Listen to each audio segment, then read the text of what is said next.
পারা মানে হচ্ছে গেট, গেট হচ্ছে গট আবার গটেন। এখন শুধু পারা অর্থে কিন্তু গেট হয় না, অনেক অর্থে আসতে পারে। কিরকম?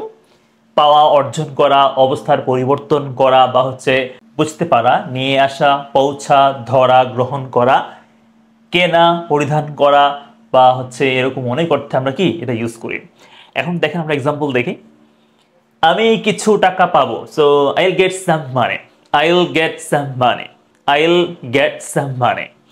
আমরা এখানে পাওয়ার থেকে বলেছি, গেট বলেছি। সেকেন্ড দেখেন, তুমি এটা বুঝতে পেরেছো, you have got it, you've got it, you've got it. আমরা এখানে গট বলেছি হচ্ছে আন্ডারস্ট্যান্ডের পরিবর্তে। ইউ হ্যাভ আন্ডারস্টুড আমরা কি বলেছি? গট বলেছি। দ্যাট মিনস আমরা কিন্তু গেট ভার্বটা আন্ডারস্ট্যান্ডের পরিবর্তে বলতে পারবো। আন্ডারস্ট্যান্ড না বলে গেট বলতে পারবো, no problem. So you've got it, তুমি এটা বুঝতে পেরেছো। আমার জন্য একটু পানি নিয়ে আসো, please get me some water. কি বলেছি এখানে? গেট বলেছি, কি না বলে? ব্রিং না বলে। প্লিজ ব্রিং মানে কি? নিয়ে আসা।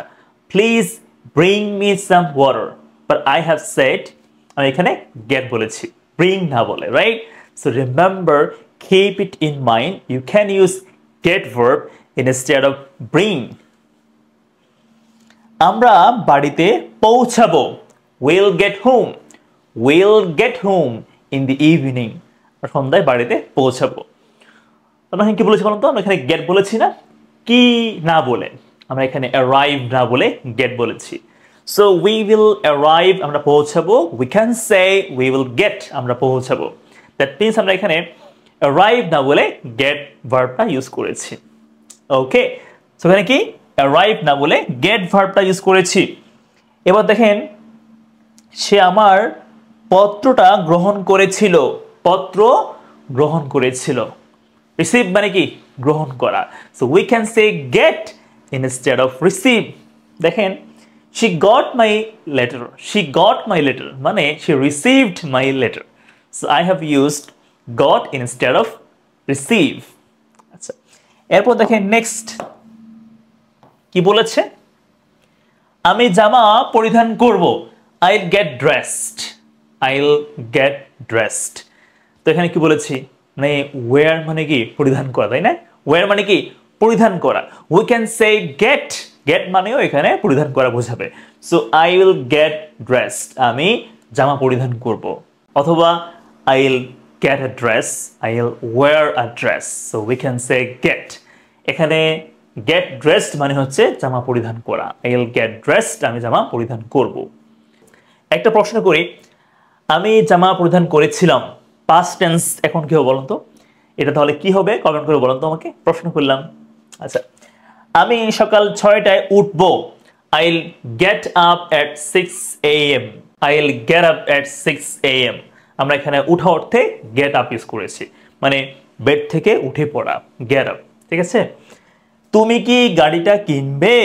So will you get the car, আমরা এখানে বাই না বলে কি বলেছি? গেট বলেছি।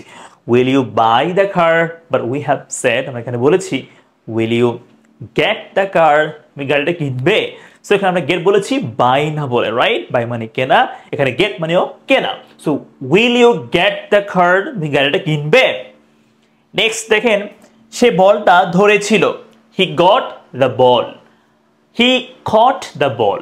কট মানে কি? ক্যাচ। আমরা কিন্তু এখানে ক্যাচ মানে ধরা, তো ক্যাচ না বলে কিন্তু আমরা গেট বলতে পারছি এখানে। So he got the ball, সে বলটা ধরেছিল, মানে কট, ধরেছিল। নেক্সট, সে রাগান্বিত হচ্ছে, কি হবে? সে রাগান্বিত হচ্ছে, শি ইজ গেটিং অ্যাংরি, সে রাগান্বিত হচ্ছে। শি ইজ গেটিং টায়ার্ড, সে ক্লান্ত হচ্ছে, মানে শি ইজ গেটিং এক্সস্টেড। সে ব্যস্ত হচ্ছে, she is getting busy, she is getting overloaded, I can say. So she is getting angry, সে রাগান্বিত হচ্ছে। আবার দেখেন, দে আর গেটিং কনসাস, তারা সচেতন হচ্ছে, মানে কনসাস। তাহলে গেটিং এরপরে অ্যাডজেক্টিভ এখানে আসছে, তাই না? আচ্ছা, তো এই হচ্ছে আমার গেটের ব্যবহার। এখন যদি আপনারা জানেন যে এর বাইরে যদি কোনো ব্যবহার আপনারা পারেন, মানে গেট দিয়ে আর কোনো এক্সাম্পল হয় কিনা, কমেন্ট করে বলবেন, কেমন? Thank you so much for watching the video. আপনারা ক্লাসগুলো পাবেন ইউটিউবে also, take care of English চ্যানেলে। আর ক্লাসটা আপনারা বুঝতে পারলে কমেন্ট বক্সে ডান লিখবেন, ডান লিখবেন। আর কোর্সে ভর্তির জন্য এই নম্বরে কন্ট্যাক্ট করবেন। Okay, thank you so much for watching. আসসালামু আলাইকুম। Always take care, happy learning.